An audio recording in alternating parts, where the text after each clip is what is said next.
I show it's 3 o'clock. I want to introduce myself. I'm Wendy Hardwick. I'm the MTSS specialist for the Oklahoma State Department, specifically for SPDEG. I welcome you all here today for our community of practice. We hold these monthly, usually the last Wednesday of the month from 3 to 3:45. So please plan on attending the next one, which will be in January. As I say that, we do not have one in December because of the holidays. Today we have Dr. Hastings. The topic of the community of practice is intervention identification. Dr. Hastings worked in Edmond Public Schools as the MTS instructional specialist. She has over 15 years of experience in the field of education, specializing in MTSS and instructional practices. We're so glad you're here with us today, Dr. Hastings. Yeah, great to be here. Thanks for having me. I'm going to share and we will get going.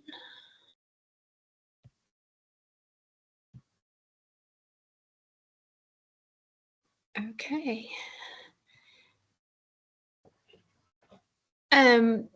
Glad you guys are here. Like Wendy said, I was previously the instructional specialist with Edmond. I just left a month ago due to having to take some personal leave, but definitely still connected to EPS and all that they're doing. I'm a nationally certified school psychologist, and I've practiced in Oklahoma and Texas and was trained here with Dr. Duhan at OSU before I began practicing. So I'm glad to still be here and glad to help all of the districts in Oklahoma. This is my family. This is our son. He's now 3, and we have a daughter who is 4 months, and I'm home with her. So if she obviously wakes up from her nap, we might be, trying to do it all. So bear with me. The agenda for today is we're specifically going to be talking about interventions and how to identify what type of intervention we need to be looking at when thinking about academics or behavior. We'll dive in more so to the academic side of that problem-solving process. So the guided questions that will kind of lead this discussion and what I'll be presenting is, first, how are you ensuring fidelity at your Tier 1 level? So currently in your building, how are you making sure that your core curriculum is being done to its extent, to what it's supposed to be doing? How have you done that as administrators or teachers or even district level leadership? Then the next question, how have you identified which interventions would really be the most powerful and offer the most bang, and which ones can be utilized in the easiest and or research-based efficient way? And then of course, thinking about how to plan your instruction guided by those specific interventions and how to implement those with fidelity.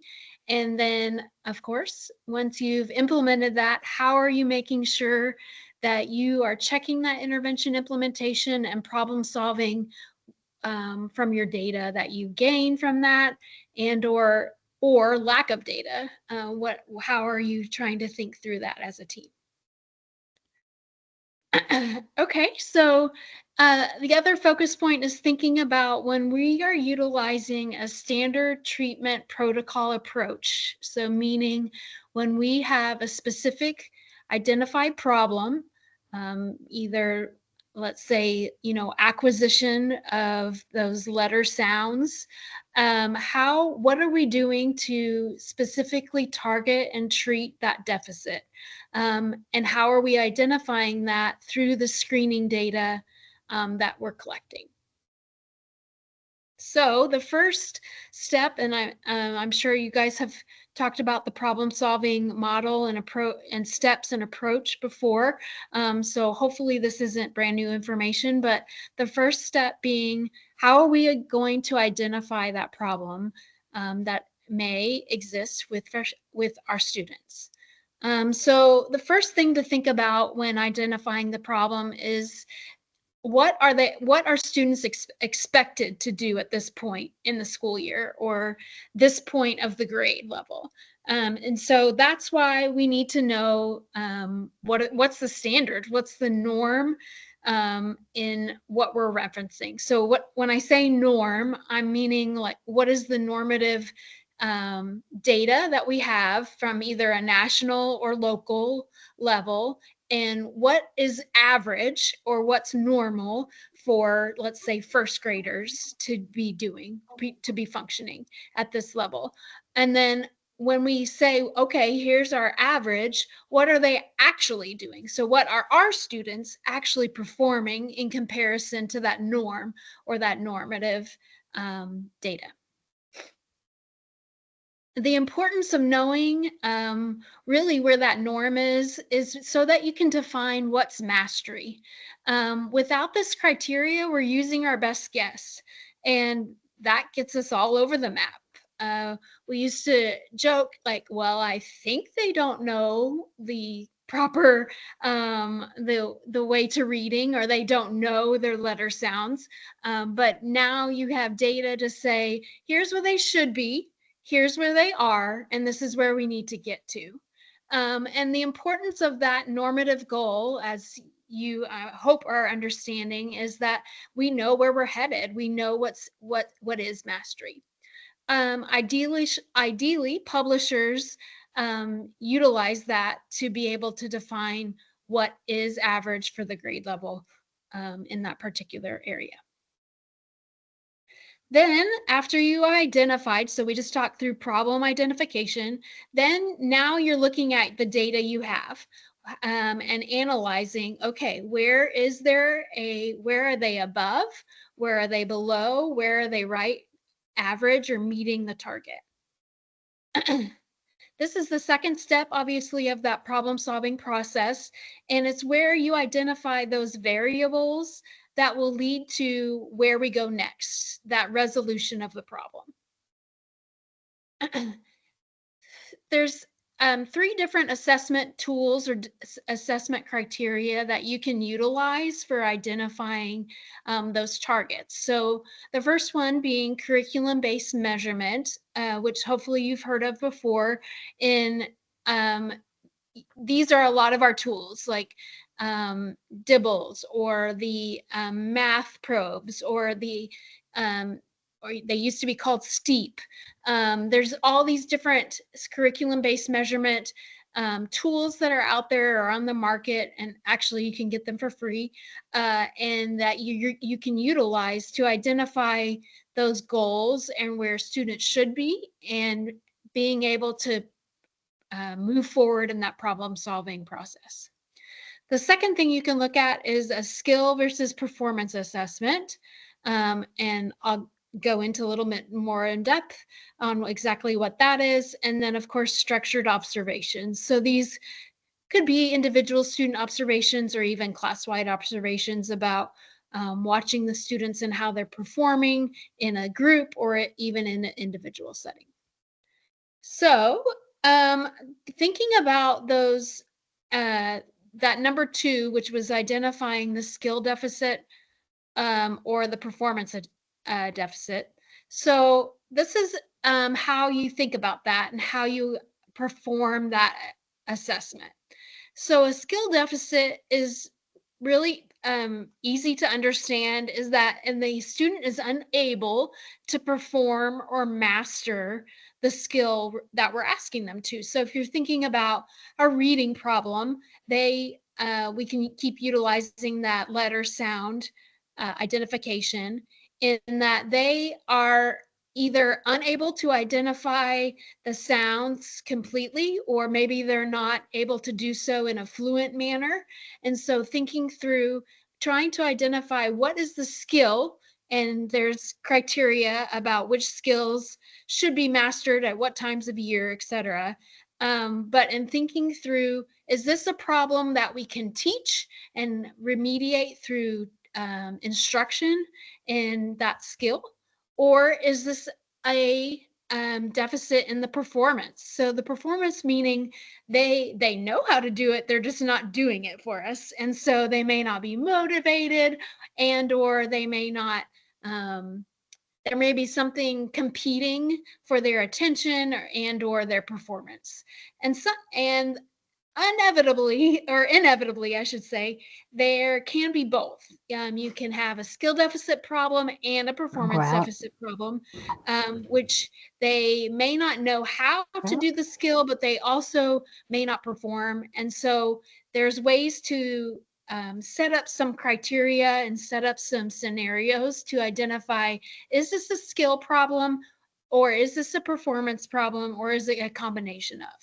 So let's go to the next one. So specifically when thinking about a skill deficit, the student is doing or not working during the specified time, and their work is inaccurate, or not accurate, I should say. They can't move on to more difficult skills. So math is an easy way to demonstrate this. They may be able to demonstrate simple addition and simple subtraction, so from like 9 or 18. But when you add that second digit when they're regrouping, they break down. They don't know that second, they don't know the next step. They don't know how to do that skill. And so you're trying to break down where's the inaccuracies, where are they missing a skill of some type, and being able to identify that appropriately. Math is easy in that you can break it apart. I find math somewhat easier in that you're able to think about a skill in math into particular pieces of the skill. So, okay, they know how to count to tens. They know their tens. They don't exactly know their tens place or beyond. They don't know how to go beyond to 100. And so therefore, you know where to target and specifically intervene. And thinking about reading, they may trying to break down the skills into minute parts and thinking about, okay, they know their letter sounds, they know these types of blends, they know how to think about how to put together those sounds, but they get tripped up on certain types of vowel patterns or things like that. Being able to pinpoint the specific skills in that way can lead you to where the intervention and or where instruction needs to be specifically targeted. Performance deficits. The student has the ability to perform the academic task, but they're not motivated to do so. And eventually, these performance deficits can lead to skill deficits because they're not practicing those earlier skills. The importance to identify and reinforce the student be able to build upon that performance on a regular basis is really the key in trying to remediate before a skill deficit begins to appear or become apparent to you. So how do you do this? How do you figure out if it's a skill or performance deficit? And it's something called a can't do, won't do assessment. So first you identify what is the skill the child is not displaying. For example, Anne, it was her multiplication of facts. If the teacher has a permanent product, so meaning maybe an activity or a worksheet that the student did not complete in the specified amount of time, it would be appropriate to use that same sheet to do something similar. So for Anne, maybe she didn't do her multiplication facts in her threes family. And we don't know, is this because she doesn't know how to do her threes multiplication, or she's just not performing. So we have our first evidence or example of her not performing on that threes. So we turn around maybe at a later day, or maybe later in the later day or later time, to reperform. We're going to give her the same assignment, but we're going to offer her some kind of motivation, either some type of thing that she's interested. Maybe she's a student that really wants the one-on-one time, or wants extra recess, or really just wants to color, or maybe play a computer game. Who knows? So we're going to offer some type of motivator to perform on those threes multiplication again, and see if she performs any better. If she knocks it out of the park and does perform, then we know it's very apparent that it is a performance deficit. If she were to do similar or maybe worse, then we know that it's a skill problem. So for example, if on her multiplication sheet of 20 problems, since we know that she did not complete the assignment in the classroom, during this opportunity, we will administer a reward for Anne if she finishes this assignment within a reasonable amount of time. So one key fact here is to not give her a ton of time. So if the teacher gave the assignment within a 5 to 10 minute period, we wouldn't give any longer when we redo it. We're trying to keep that variable the same. The same idea could be applied so that was a math example. Same idea for reading could be applied. If you have two similar assignments, first ask for the completion of the assignment. So again, in the classroom setting, maybe it's answering the comprehension questions at the end of the story, or something to that effect. And the second time we do it, we offer a reinforcer for completion with more accuracy. And that's really what we're looking at to decide if it's a skill or if it's a performance deficit.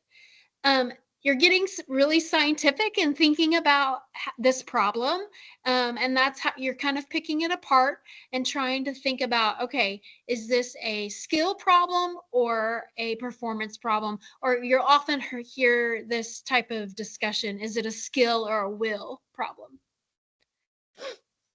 Won't do, like we just talked about, there isn't much improvement when we offer that reinforcer. In that the degree that the problem no longer exists when the reward, oh, sorry, that's the opposite. There is improvement. If it's a won't do problem, there is improvement. And it is, they're now motivated to complete the assignment.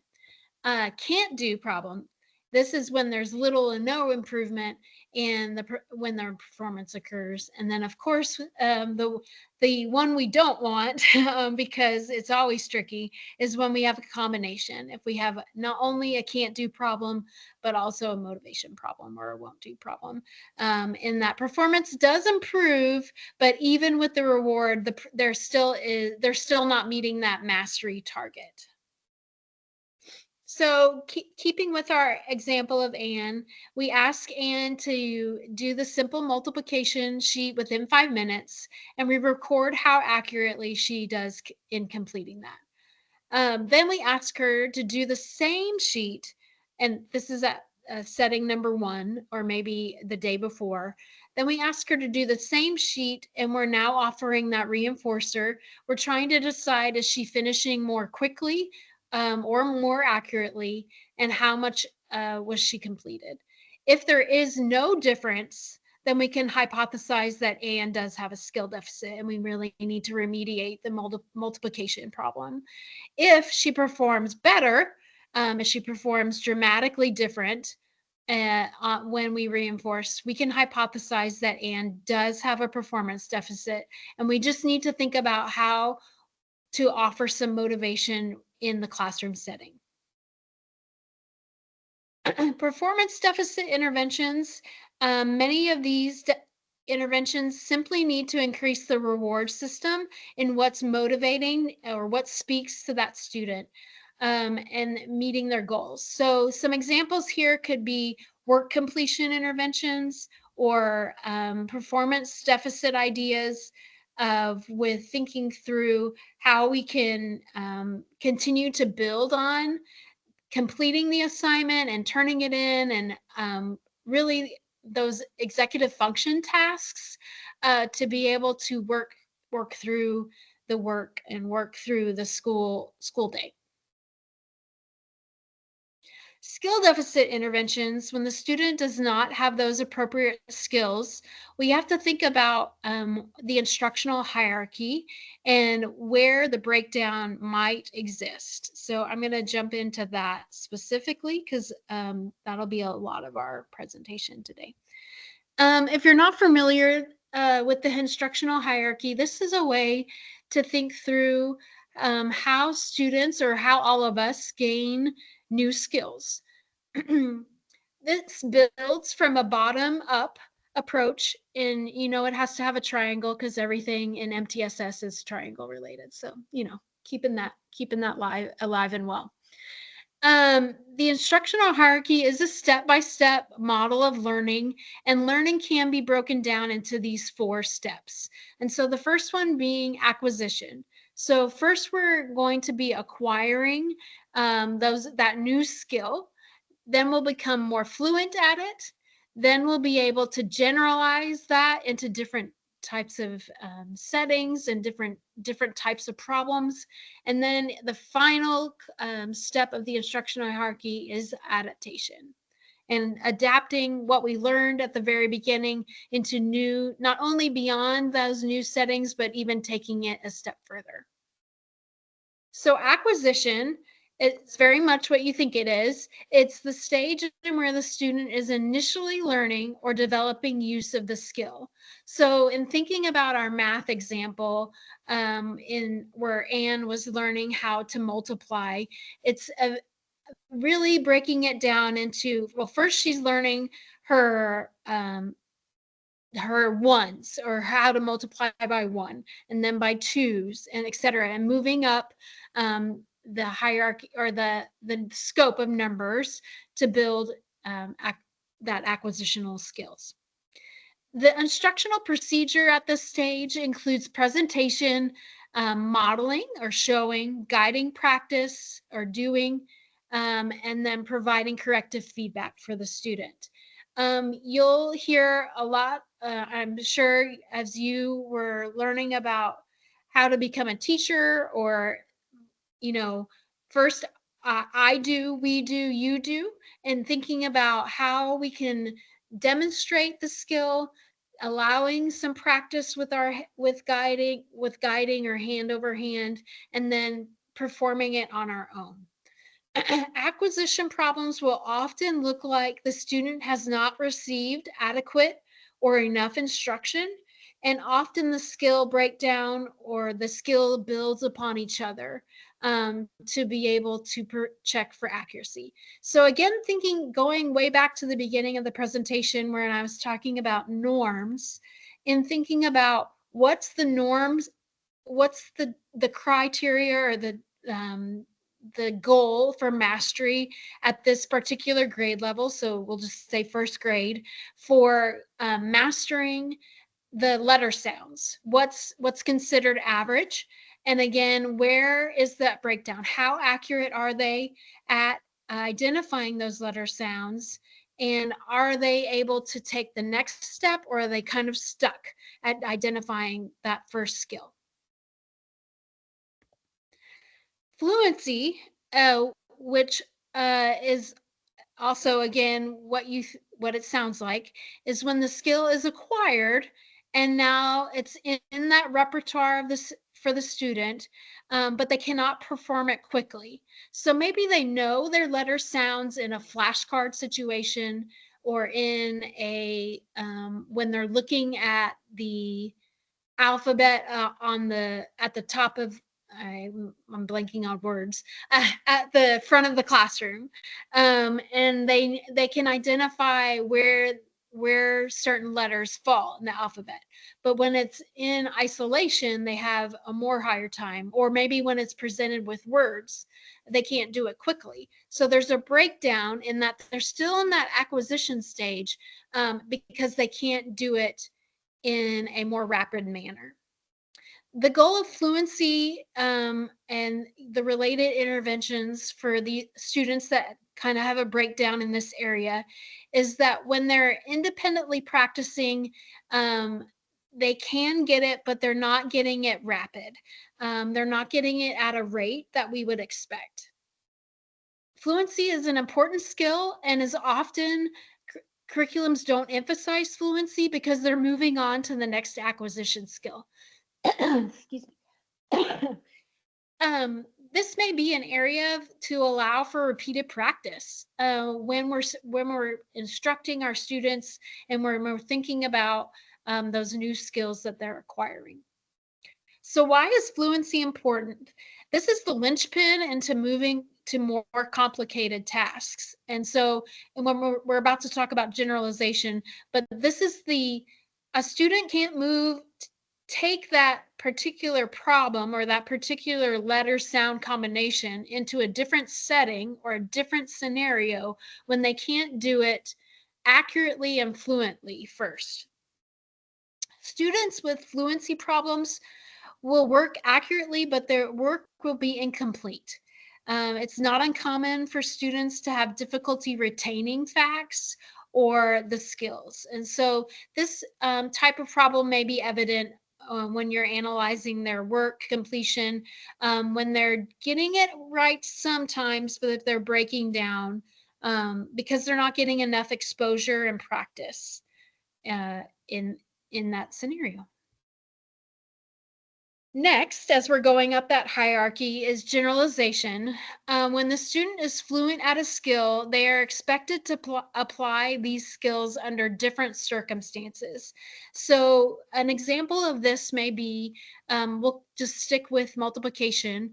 They have that multiplication fact family, or maybe they have it and they know how to do the regrouping and all of that. But where they break down is maybe when we are applying it now to a geometric problem and fitting it into those formulas and how to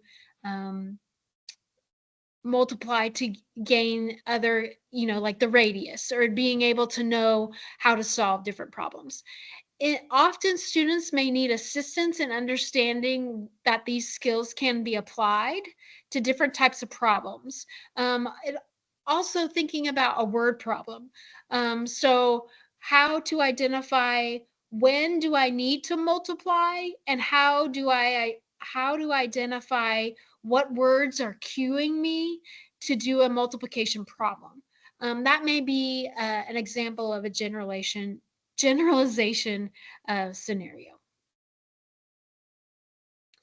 Adaptation is the final stage in that pyramid, and it is when the student is asked to solve higher order problems or more difficult problems. Often this is not an area where teachers identify or come to us or maybe the team about having a breakdown. These are usually, you really will find an adaptation problem when it's beyond the scope of our typical problem. So ways to intervene on an adaptation problem may include some direct instruction on the relationship between how they learned it previously and what the new task requires. And again, providing those opportunities for practice. Often those opportunities can be found in homework assignments, or even bell work, or even opening scenarios of the classroom, but allowing students to, one, provide that practice, but also receive feedback on how they're doing on that practice may help your adaptation. So thinking about that instructional hierarchy, this can really lead you to matching your intervention to the need. So the reason I spent time on that hierarchy is because you're trying to identify where that deficit lies and how to exactly intervene to be able to reach that problem. So when you're looking into what to intervene on, you're going to generally fall into 4 categories. So maybe in thinking about our instructional hierarchy pyramid, we have a low fluency, so they're not very fast, but they are accurate, so low errors. So this would be a student who's not fast, but they are accurate. This may be a certain type of intervention. And so I'm trying to remember how I set up this presentation. Okay, we're going to start with high fluency. Sorry. Okay, so high fluency, low errors. So this is a student who is fast, but they don't have very many errors. So this is right where we want them to be. They're being able to complete, let's stick with math, stick with the math problems in a fluent manner, and they're pretty accurate. They're not having many mistakes, and you're able to really really know that their accurate rate and their performance rate are doing well. So this students usually is not a problem. We're happy with how they're succeeding. If the student is reaching high levels of fluency with low error rates, it can be assumed that the student is reaching that mastery level of the skill. So again, thinking about your norms, what was average, what was the criteria we had set for maybe multiplication, and are they at that rate? And then are they exceeding it or are they below it? Of course, that's how we're defining if they're high fluency or low fluency. And then has the student met this benchmark or criterion that we had set? Yes or no? And that can inform where you go on that flow chart. If the student is at a rate of fluency that we would say is appropriate, we could then move to the next skill, or thinking about how can we move to generalization, and what types of, how can we present that multiplication problem in a different way. Again, math is easy to think about in that we could take it to word problems, or that next level of skill. In reading, well, I'll pause and not talk about reading right here. If the student had not met the criterion of fluency, then we would say they were low fluency, low errors, and they would fit into that category.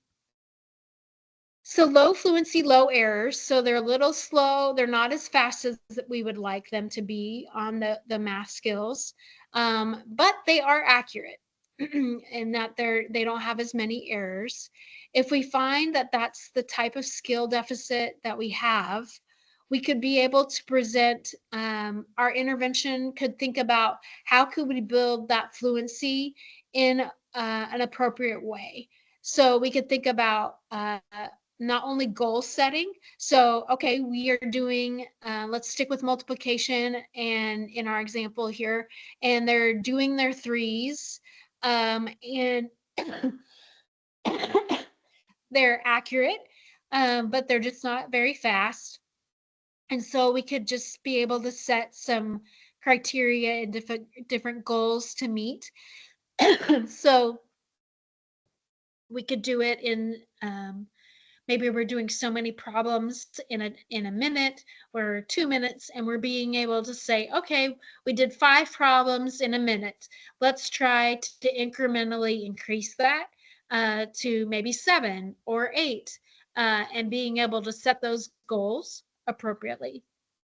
One thing that is really effective, and I've already alluded to it before, is giving the students multiple opportunities to respond. So what do I mean by that? That's giving the student the opportunity in different settings or maybe in different times to be able to perform that task with the feedback with you as the teacher or you as the interventionist to be able to say correct or incorrect, and correct maybe if there's a computation error, or maybe they're not carrying a number correctly, etc. Being able to provide that in a systematic way. Excuse me. Okay, so our other example, I'm gonna need to get a drink, is high fluency, high errors. And so what that might include is they are really fast, but they have a lot of errors. And so this is our student that typically blows through the assignment, is much more concerned with putting answers down in a fast way, and excuse me, I'm going to grab a drink real quick, and being able to do that in an accurate way.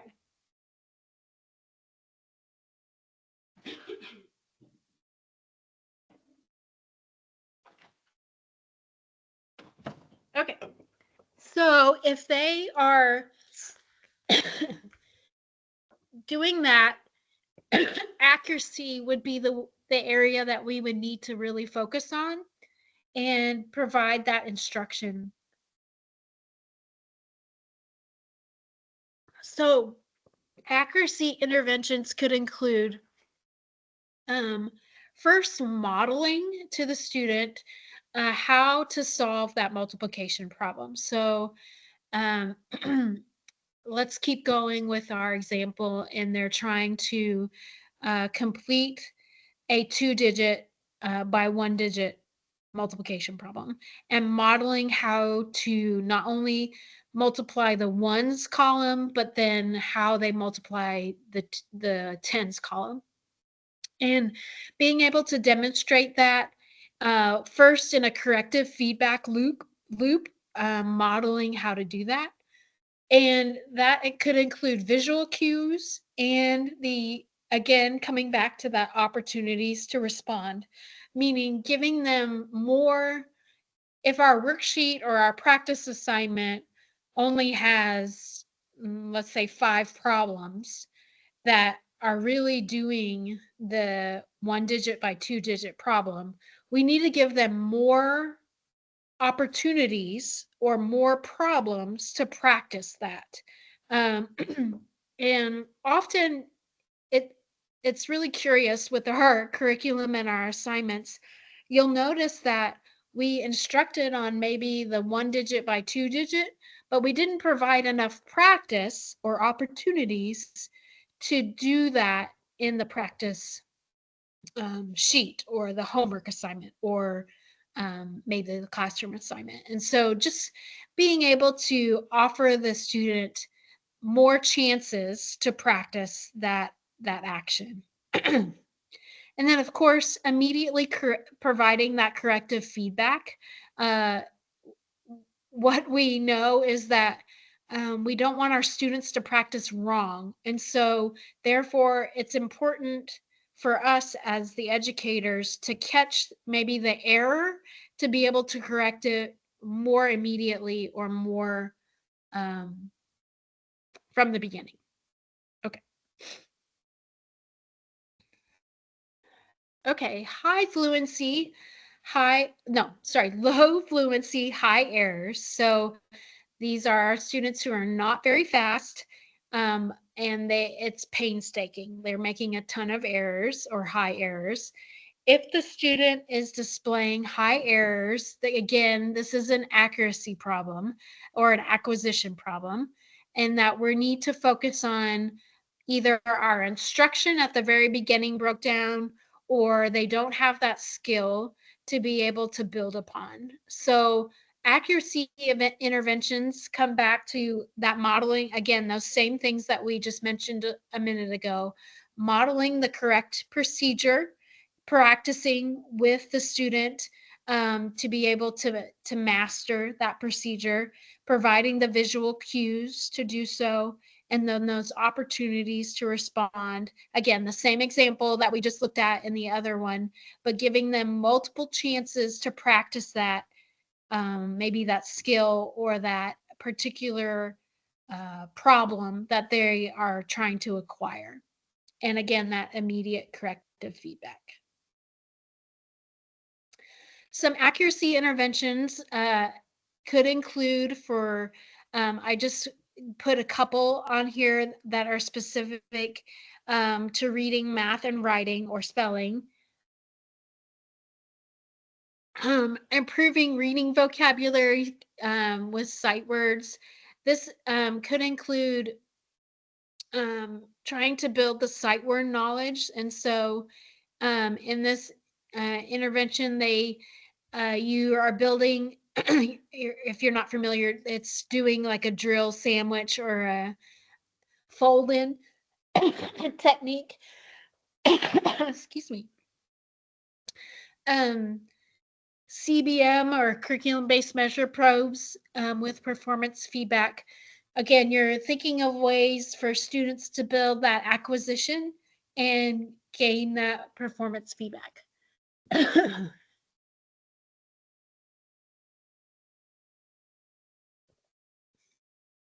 Again, the spelling is very similar, similar procedure in the intervention protocol, in that trying to identify specific word patterns or maybe letter patterns and gain that feedback and do it appropriately with accuracy. Fluency interventions could include repeated readings or hot cold reads. This is a typical intervention that you'll hear a lot often in the standardized treatment protocol approach.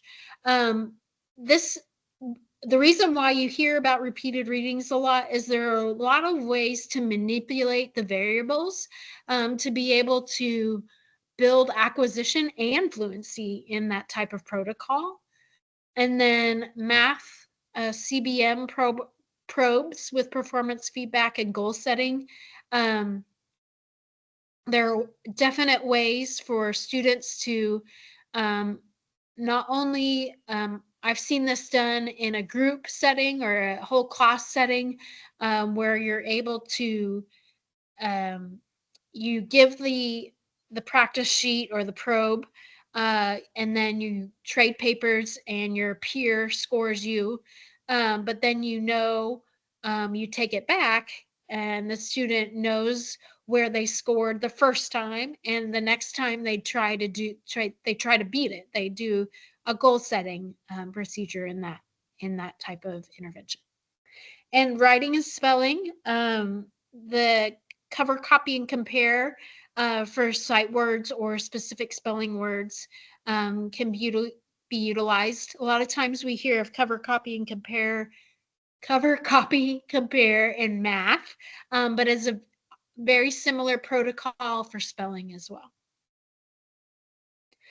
And then, of course, after you have, so you started out with your screening data, you know where the problem lies, you know where the where students met average or didn't meet criteria. Now we know when they're, now we've identified who needs intervention. And then once we've implemented an intervention, now we're collecting progress monitoring data or intervention data to be able to see how our intervention is working. So how do I evaluate that data?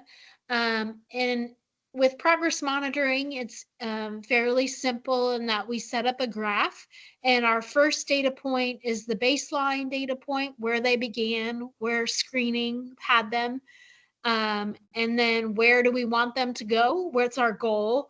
That's if they're on grade level, it is the grade level norm. If they're off grade level, it's setting it to what's considered average for that grade level, and how do we get them to progress onward. And then as far as your intervention or your progress monitoring, what are we going to be measuring every day? The key is how do we make it quantifiable and what's easy to collect, specifically with our intervention or progress monitoring. And it helps us to remove that subjectivity. Again, we're coming back to the data to help us define how successful or unsuccessful our intervention is. Oop, I went the wrong way. When we have that progress monitoring data, so I talked about your first data point being that screening data, and then we know where we want to be as the norm for that grade level, and or where we would like them to be at the end of our intervention time period. And then we're setting that date, we're collecting that progress monitoring data to see how we're progressing, not only in our intervention, but how are we closing the gap for that student. So this example here is on the oral reading fluency data, because that's easy to collect progress monitoring wise. But depending upon what your specific skill deficit is, that can help you define what exactly you want to be collecting data-wise. So how can you tell if your intervention needs to be altered or not? Utilizing that data to tell you, are we making a substantive change or are we kind of flatlining? And in keeping with our oral reading fluency data, is our fluency changing or is it staying pretty relatively the same? And that trend line data can really inform that. Excuse me.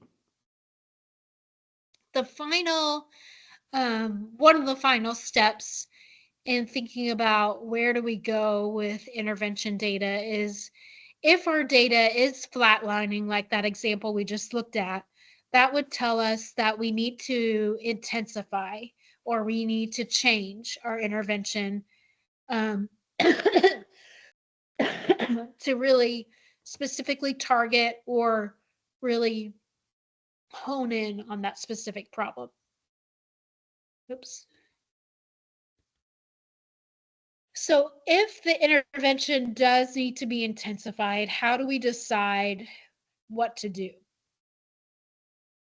So some questions that you can ask yourself is first alignment, and thinking, is our intervention truly targeting the skill deficit?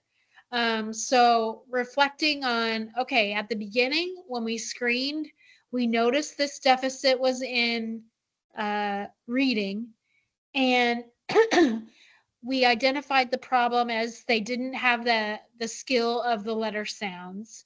Does our intervention particularly hit on that?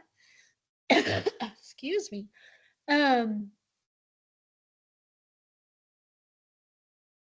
and particularly intervene on those prerequisite skills of the letter sounds?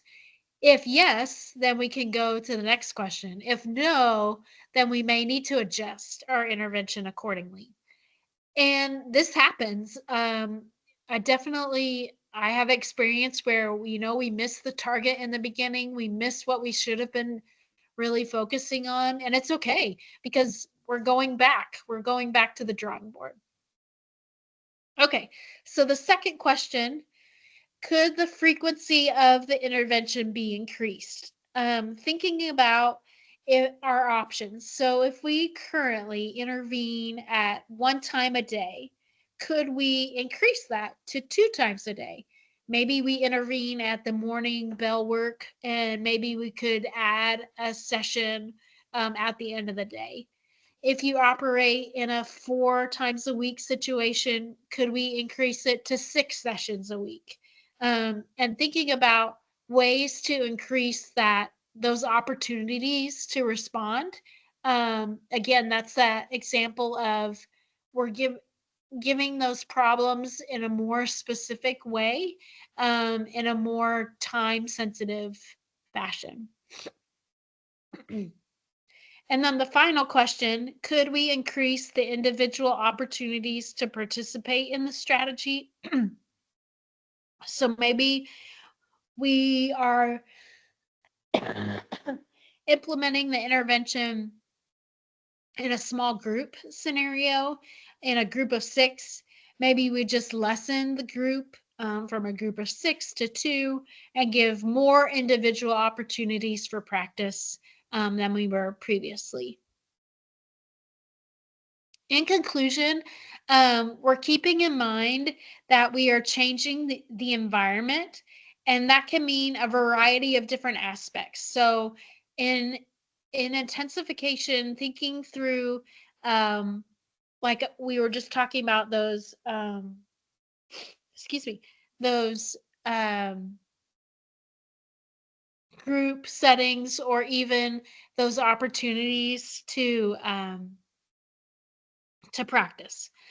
The instructional hierarchy is key to understanding those academic problems.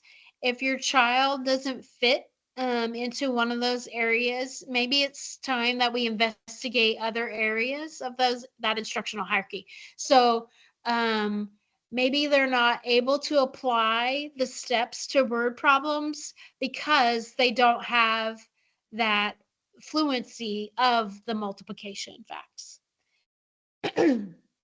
And we always set a goal, and we collect a pre-treatment score, a baseline, and then being able to not only where are they beginning at, and where do we want them to go. And then we keep up with our monitoring and our intervention data, and keep collecting that to see if our intervention is working. I flew through that. It's 3:51. So I thank you for attending. And of course, you can reach out to me at Kim Hastings at Edmond Schools, kim.hastings@edmondschools.net. And thanks for having me. Thank you so much, Dr. Hastings. We appreciate your time and your expertise. Yeah, thanks. Don't forget to come to our next community of practice, which is going to be the last Wednesday in January. Thank you, everyone. Thank you. Can I ask a question real quick? Sure. I can't get into the chat box because I'm not a member of the chat, it says, but will we have access to this? Is this going to be posted somewhere? Yes, all of the community of practices are posted within the module. Okay. Are you signed up for the implementation module? Well, that's a good question. I popped in today because I'm special ed director, so I'm trying to help the elementary implement some RTI. So I popped in today to kind of see what this was about. So not sure, but if I'm not, I can be. Well, we can get you a copy of the slides for sure. Benjamin, do you have her information where we could send those? You're muted. You're muted, Benjamin. Is that Young? Yes. Could you send me your email in the chat? Oh, you just said I can't get in the chat. Yeah. Hold up, let me do something real quick. I could be able to fix that phone. I mean, I can tell you my email. It's public record, so it's it's fine. It's on everything. Okay, then just tell me. I'll write it down. Okay. It's S as in Sam, D as in David, Young at Shakota, and then the k.12.ok.us. And I will just let you know, so if you go on the Oklahoma OSDE Connect and you search for implementation or MTSS implementation, we have a whole module that's broken down to monthly installments, but most of those are open now. And it just has a whole lot of fantastic resources. So even if you can't dedicate the time to take the whole module, if you can look through those resources and get some great information. Okay, thank you so much. I appreciate it. And Well, Dr. and then Hastings, I hope you feel better. I also have to Thank suggest you you. come to the MTSS conference in January. I think I am signed up to go with the elementary principal for that. Fantastic. We will see you yes. there. All right. Thank you so much. Thank Have a you. I great day, guys. appreciate it. Bye-bye. See ya. Is it just us now? Yes. Okay. Thank you so much, Dr. Hastings. I appreciate thank it. you. Um, Yeah, thank as part of the grant, I did have to do a speaker, what's it called? Observer checklist, which I completed and I can send that to you. But it was on the checklist 56 out of 60, which a lot of it, the only ones you got, I did 4s out of 5s were the interaction with, and I wrote that it's virtual. So Okay. that's a little hard. And then being able to do check-ins with the audience, which is also difficult being virtual. But I'll send you a copy of that. But if you have any questions on it or anything, let me know. But I thought it was fantastic. Okay, great. Well, thank Great. you. I appreciate it. appreciate it. Have a great Uh-huh. day. You too. Bye. Yay. Okay. Another one down and a month I know, off. I know, right? Did you see the email that they sent next week? Uh-uh. We get What's it to say? work from home on Monday Oh, and yeah. Tuesday. Then we get Wednesday, Thursday, Friday off. Yeah, I had to ask Alexa, I'm like, what's admin leave? She's like, that means we don't have to work and we still get paid and it doesn't count against us. I'm like, I like admin leave. Let's do amazing. that. All right, fantastic. I'll see you Friday. See ya. Bye-bye. Bye.